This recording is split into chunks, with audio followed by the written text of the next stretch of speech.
Tyler Bertuzzi records his first hat trick as a member of the Blackhawks, while Spencer Knight continues to own the Canucks in a 5-2 win in Vancouver.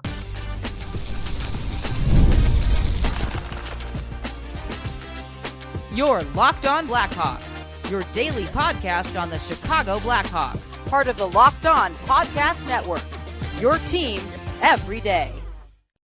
What is going on, Blackhawks fans? Welcome back to another episode of Locked On Blackhawks, part of the Locked On Podcast Network, your team every day. I'm your host, Jack Bushman. Go and check out Locked On Blackhawks on Instagram if you haven't done so already. And I have to let you all know as well that today's episode is sponsored by FanDuel. Go and download the FanDuel app now, or you can simply check out FanDuel.com to get $300 worth of bonus bets when your first $5 bet wins.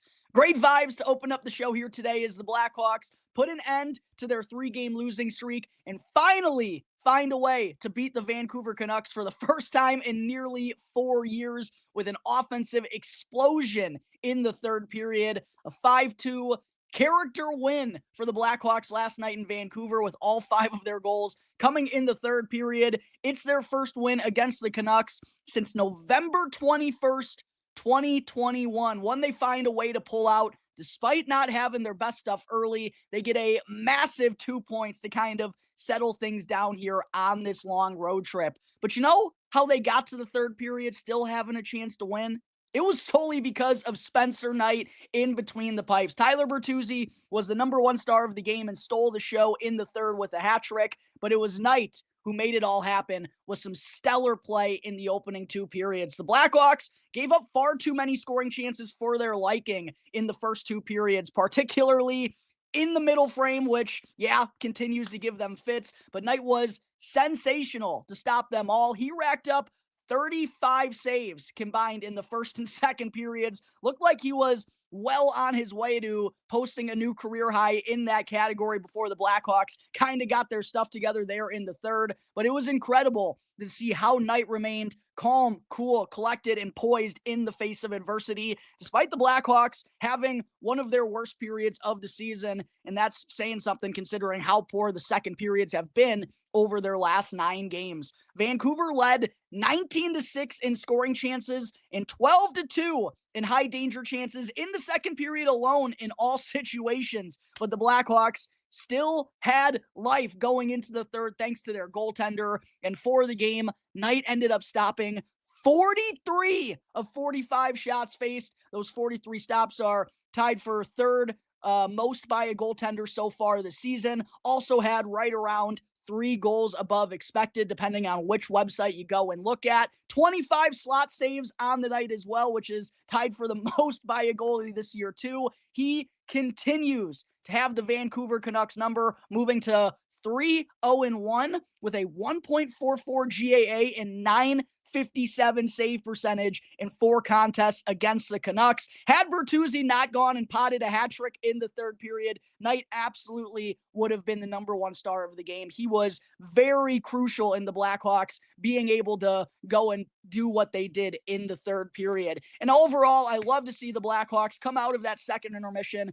with some fire. I'm sure Jeff Blashill let them know in the locker room that, hey, that wasn't good enough, boys. You're going to have to pick it up if you want to find a way to earn the first win of this road trip. And it was Tyler Bertuzzi, a.k.a. the human backboard, as Rick Ball called him, a.k.a. the junkyard dog, as I've named him over here on Locked On Blackhawks, leading the way to victory with all 3 of his goals coming in the third period. And all 3 of them were typical, greasy Tyler Bertuzzi goals from right out in his office, also known as the net mouth area. The first one banked in off of his skate on a centering feed from Matt Grzelcyk, who I'll touch more on here during segment 2 in just a moment. The second one came on a power play, which I love to see. Connor Bedard has to find ways to get the puck to Tyler Bertuzzi right out in front of the net. That's exactly what he did on Bert's second goal of the game. Lovely play by Bert, as he so frequently does in these situations. Chokes down on his stick, almost like it's a shinny hockey stick or like a mini putter of some sorts, as he knocks that puck home at the far post. We've seen Bedard and Bertuzzi connect a couple of times on that play so far this year. big time connection there on the man advantage, which was the lone power play opportunity that the Blackhawks received in this game. And then for good measure, his third and final goal of the evening to pick up the hat trick, jumping on some loose change out in front off a shot from Louis Crevier. And I thought all three goals were a perfect example of what I kind of talked about going into this matchup. The Blackhawks getting more pucks on cage and getting to those dirty areas to cause havoc. They've only potted 6 goals in their first 3 games of this road trip. Needed to do a better job of getting the puck on net, especially after letting some chances go and missing the net on some of their best scoring chances in Monday's contest against the Seattle Kraken. I thought they did a much better job of that overall on the night, especially in the third period. Grzelcyk makes what looks like a harmless looking play, centering the puck towards the crease, ends up banking in off of Bertuzzi's skate. And then on the third one, Louis Crevier just putting the puck on net from the right point, hits a Vancouver Canucks defender, and Bertuzzi is able to get to the loose puck first to record his first hat trick as a member of the Blackhawks, 4th in his NHL career. Bertuzzi doubles his season total in goals last night, as he's now got 6 through his opening 13 contests. That's good for tied for second on the Blackhawks team. And 4 of those goals, 4 of his 6 on the season, have now come against the Vancouver Canucks. And I'm sure as some of you remember, going back to that first meeting, that also could have been a multi-goal outing for Tyler Bertuzzi had he not been robbed of a potential game winner there in the third period. Horrendous call by the officials to call that goaltender interference. They got a goaltender interference call right last night, which was actually the first one challenge by Jeff Blashill here as the head coach of the Blackhawks. That was also a big turning point in the second period when the Canucks were coming with a huge surge. Looked like they put the puck in the back of the net to take a 1-0 lead. But clearly, I mean, you never know what goaltender interference is now these days and what the officials are going to deem is a penalty and isn't, right? But that was, to me, as clear-cut as it gets in terms of goaltender interference. Drew O'Connor not provoked to go into the crease and winds up knocking over Spencer Knight. Great challenge by by Jeff Blashill, not Luke Richardson, to keep the Canucks off the scoreboard. Bertuzzi winds up getting the last laugh against Vancouver. He cashes in for 3 goals. Could have had 5 in 2 meetings against the Vancouver Canucks. Love to see the junkyard dog, the human backboard, cashing in for a massive, massive night. I also talked about how the Blackhawks, in order to win this game during yesterday's preview episode, they had to get more depth scoring. It had been too much of the top line here recently. Bertuzzi, in a big, big time way, converts for the Blackhawks to help them put an end to their losing skid. And how about Connor Bedard, Blackhawks fans? His first victory against his hometown team in his career, and Bedard was absolutely buzzing and feeling it all night long, particularly in that first period. He clearly came out on a mission and with a little bit of a chip on his shoulder to go and beat his hometown team for the first time, and had only registered 2 points in 5 career games against the Canucks, with none of them coming in Vancouver. He was on a mission to go and change that last night. In the first period, he was doing everything. I mean, seemingly every time he touched the ice, it was leading to a dangerous scoring opportunity for the Blackhawks. Had a partial breakaway attempt, hit off the side of the net. Then also later on in the period, nearly danced through 4 Canucks defenders to get a quality look off on net. The puck still wound up having to be saved by Kevin Lankinen. Bedard clearly, once again, brought his A game with him to Vancouver. That's been the case for what? 4, 5, 6 games in a row now, going back to his first career hat trick against the Ottawa Senators. He's on another level this year, Blackhawks fans. Extends his point streak to 2 games, had the primary assist, as I talked about earlier, on Tyler Bertuzzi's second goal of the night. The finished product eluded Bedard up until the final moments of this game, where he fittingly got to put home the empty netter for his first goal against the Canucks to seal his first victory against his hometown team. 2 more points last night extends Bedard's point streak to 6 games, also gives him 18 points now, 7 goals and 11 assists through 14 contests on the season. That's good for tied for 9th in the entire NHL, Blackhawks fans. Year 3 Bedard is a more improved and different player than we've seen so far in his young career. It has been awesome to see it unfold right in front of our eyes. Tyler Bertuzzi obviously gets all the attention with the hat trick. Spencer Knight, deservingly so, gets a ton of recognition for stopping 43 saves, a season high for him. But I really did think, once again, Connor Bedard was the most dangerous forward for the Blackhawks in this game offensively. He finished with 13 shot attempts, which was a team high, 8 individual scoring chances, also a team high, 5 shots on goal, tied for Alex Vlasic for the most on the Blackhawks, also led the team in individual expected goals. He was everywhere last night, and I love to see him on the ice late in the game with the extra attacker out for the Canucks. Jeff Blashill, I'm sure, throwing him a little bit of a bone to try to have him get that empty netter and seal it, but I also think he's confident that Bedard can now handle those types of situations with the growth that we've also seen from him defensively this year.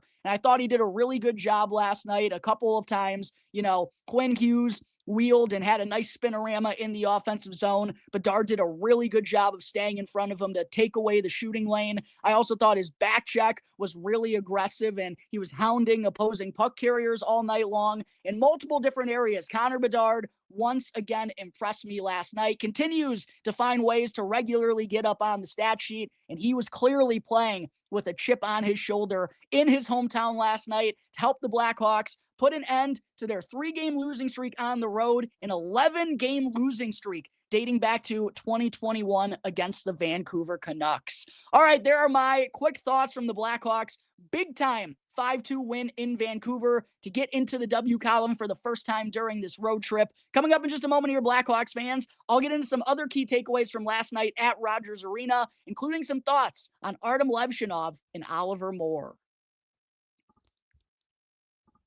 But first, I got to show some love to one of today's sponsors, which is FanDuel. The NFL season is now past the midway point, and FanDuel is still making sure you're ready for every kickoff with a can't-miss offer. Right now, new customers can bet just $5, and if your bet wins, you'll get $300 in bonus bets to use all across the app. And what I personally love about FanDuel is that it's super quick, it's easy, and the best way to add a little more energy to your Sundays. With player props, same-game parlays, and now more ways than ever to get in on the action. Are you ready to play? All you got to do is check out FanDuel.com right now or go and download the FanDuel Sportsbook app in order to get started. Again, that's FanDuel.com or the FanDuel app to place your first $5 bet and get $300 worth of bonus bets when it wins. All right, Blackhawks fans, as always, before I get into segment 2, just wanted to say thank you so much, as always, for all of your constant support. If you could help me out by going and hitting that like button and subscribing to Locked On Blackhawks on YouTube, it would help me out in a tremendous way in helping me growing my platform and extending my reach. Segment 2 on today's show, though, getting into some other takeaways from last night's win over Vancouver. Want to start with Adam Levshinov, who I talked about on yesterday's show and during the recap of the matchup against the Seattle Kraken, that I wouldn't be surprised if Artie was handed the keys to the top power play unit with the way that he's been effectively moving the puck and generating chances in the offensive zone, and also considering the struggles that we've seen from Sam Rinzel over the last handful of games. Well, Jeff Blashill did, in fact, make a change to his top power play unit. Not only did he swap out Artie Levshinov for Sam Rinzel, but he also moved Connor Bedard back over to the left dot. It was Teuvo Teravainen replacing Frankie Nazar over on the right dot, and then they had Andrei Burakovsky in the bumper role for the top man advantage unit, which I think was a smart change if you're going to move Bedard over to the left dot. I do like him over on the right-hand side, but hasn't been working all that effectively since a couple of games ago when Bedard, against the Ottawa Senators, I believe it was, when they changed that up and Bedard had that laser beam goal from over on the right dot as part of his first hat trick and 4-point performance. I do think if you're going to be moving Bedard over to the left dot, you got to put a left-handed shot in the bumper roll so you can create that one-timer, and that was something they didn't have earlier on in the season when Frankie Nazar was in that bumper roll. Obviously, that just only allows him to have some tips and redirections from that spot if Bedard is a righty and he's a righty as well. So putting, Andre Burakovsky in that spot allows Bedard to go and feed him for a one-timer and just have as many dangerous and threatening options available on the ice as possible. But getting back to Artie taking over the keys for the top power play unit, I think this was well-deserved considering how well Levshunov has been progressing over these last couple of weeks, getting clearly more confident and comfortable in his own abilities, taking advantage of getting a lot of offensive zone starts. He actually made a really poor play on the power play last night as his drop pass nearly turned into disaster and led to a shorthanded goal for the Canucks. But funny enough, Levshunov just moments later wound up tallying the secondary assist on Tyler Bertuzzi's power play goal. But honestly, I wasn't really thrilled with Artie's performance last night. Even though the analytics were in his favor once again, I just thought this was the first time in really the couple of weeks where we've seen Levshunov progress significantly here, where it was kind of a roller coaster ride once again. And I know that's going to happen for a 20-year-old kid in his first full NHL season, especially with the style of play that Artem Levshunov likes to play with. But those are the performances and those are the mistakes he's gotten away with that have, kind of tightened up his defensive play recently. He had a couple of those hiccups last night, with one of them being on the top power play unit, the lone power play of the game, nearly led to a shorty for Vancouver. And then also, Artie,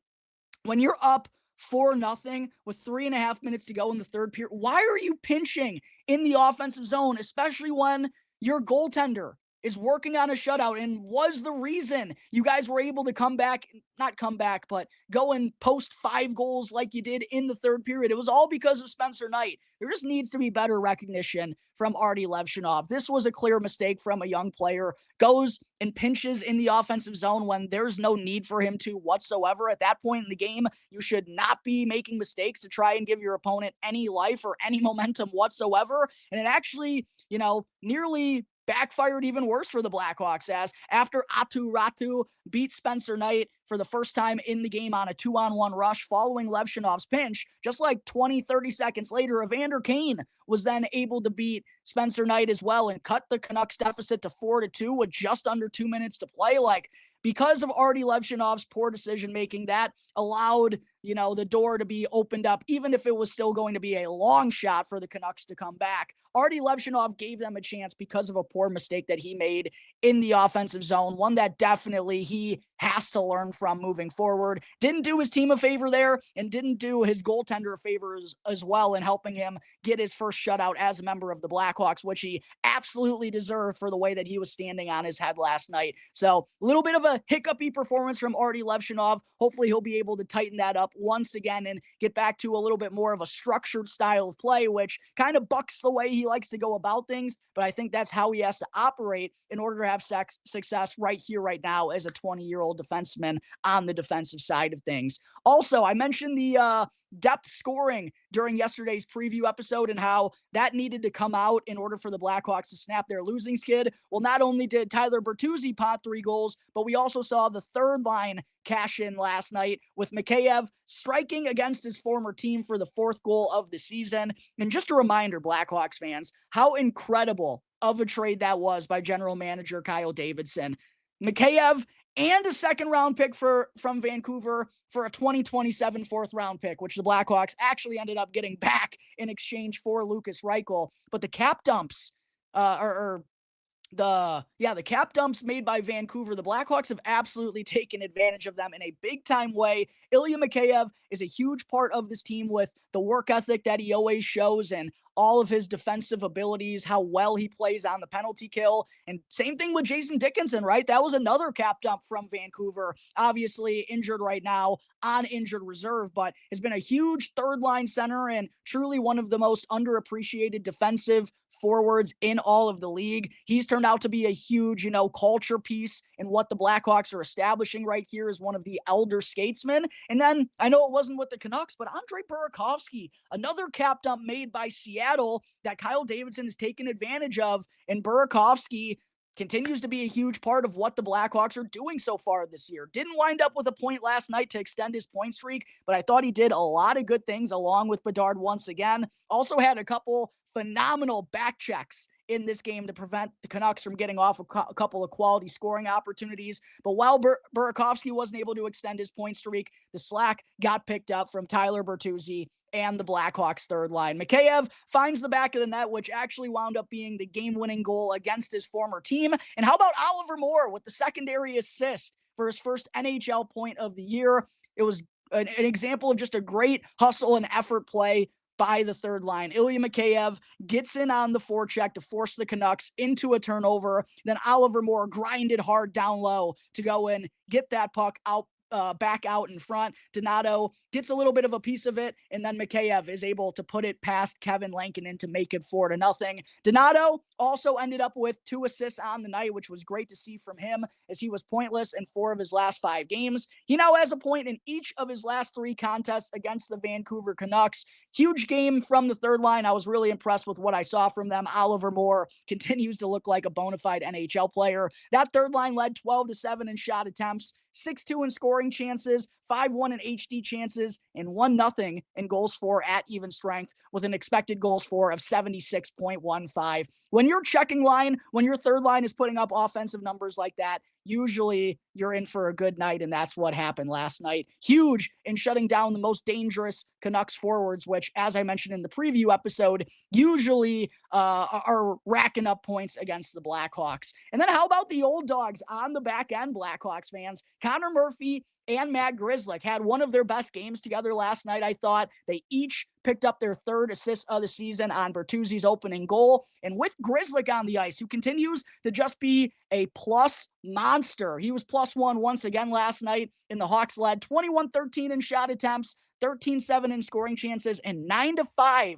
in high danger chances. With Matt Grzelcyk on the ice, he continues to quietly be really, really effective in, albeit a sheltered situation with the Blackhawks, where they play them in mostly offensive situations. But as I mentioned a couple of days ago, just has done a good job of staying out of harm's way, not committing any like crucial or costly or bona fide mistakes. He's been really sound, and he's now been on the ice for 15 goals for to only 6 against at even strength this year. Grzelcyk had a 57.37 expected goals for percentage last night, which was 2nd among all Blackhawks skaters, trailing only his defensive partner, Mr. Connor Murphy. Then I also want to give a huge shout out to the special teams department. I said the special teams, that was kind of what cost the Blackhawks on Monday in Seattle, lost the penalty kill battle and the power play battle. Well, they won in both of those categories on Wednesday in Vancouver. 2 for 2 on the penalty kill. The first one was definitely a little worrisome, as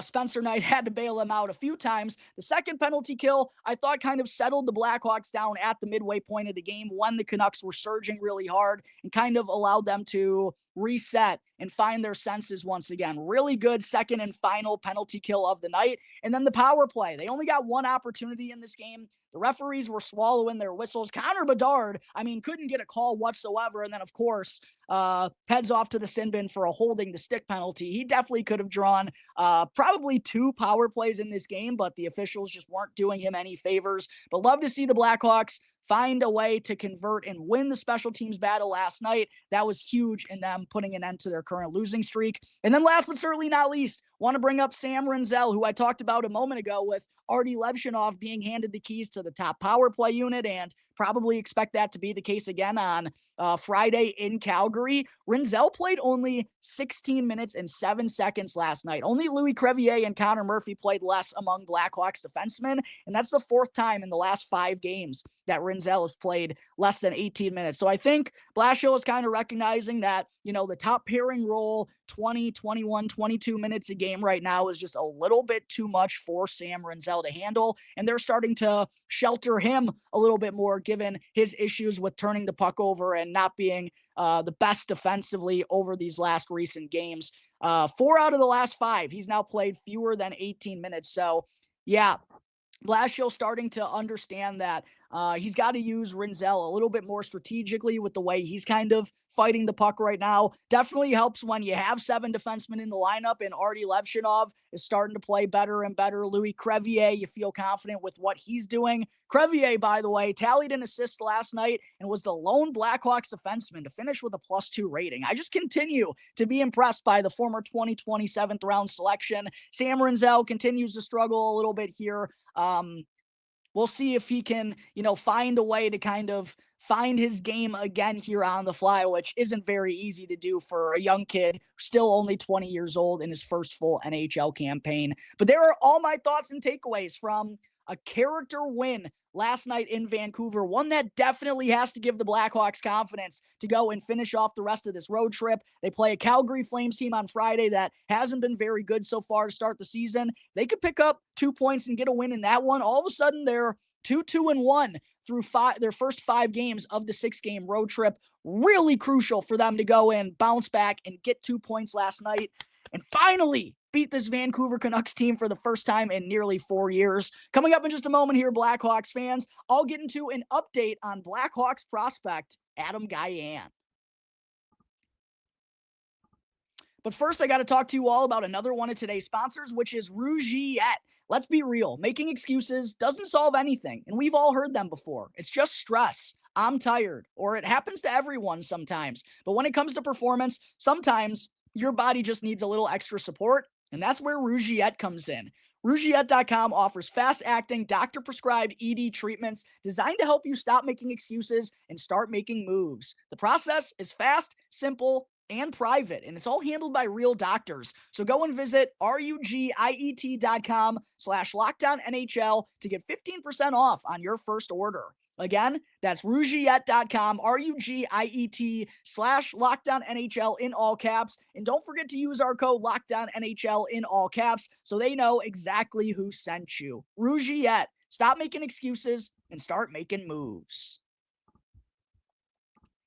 Segment 3 before I close out today's show. Just one day after Nick Lardis was named the AHL Rookie of the Month, as I broke down on yesterday's episode, Blackhawks goaltender prospect Adam Gajan was named NCHC Goaltender of the Month. And after a really shaky freshman campaign and start to his collegiate career, Gajan has been a huge reason why Minnesota-Duluth has now jumped into the top 10 rankings in college hockey. In October alone, Gajan posted 8 wins, a 1.45 goals against average, .931 save percentage, and 1 shutout. Truly has been one of the best goaltenders in all of college hockey, and what a turnaround it's been. Not only did he struggle mightily during his freshman campaign last year with the Bulldogs, but he also wasn't very good in his final year of USHL action with the Green Bay Gamblers, which, to be fair, isn't a league that's known for defense and goaltending prowess or anything, but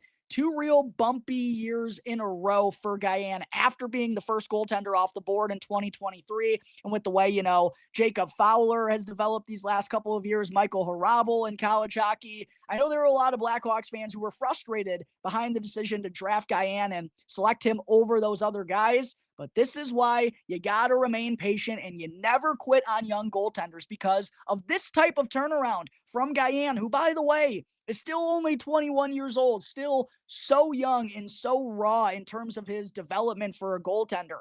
Guys don't just jump onto the NHL scene at 19 years of age frequently like Spencer Knight did with the Florida Panthers a handful of years ago. So for Gajan to show his resiliency here as a sophomore, and like I said, be one of the best goalies in college hockey is incredible and is just another promising young player in the Blackhawks prospect pool. And thinking about the goaltender department alone, obviously there's Spencer Knight, Arvid Soderblom. I've always felt like is a little bit of a filler, and I wasn't sure I loved the 2-year contract extension that he signed this past summer because Drew Commesso feels like he's knocking on the door for an NHL call-up. Obviously in a different conversation in terms of long-term projection, but Stanislav Bereznoy has impressed me so far in his first year with the organization. Adam Gajan has been stellar with the Minnesota-Duluth Bulldogs as a sophomore, and then even going overseas to 2025 7th-round pick Ilya Konarski, he's done some really good things in a junior league over in Russia. So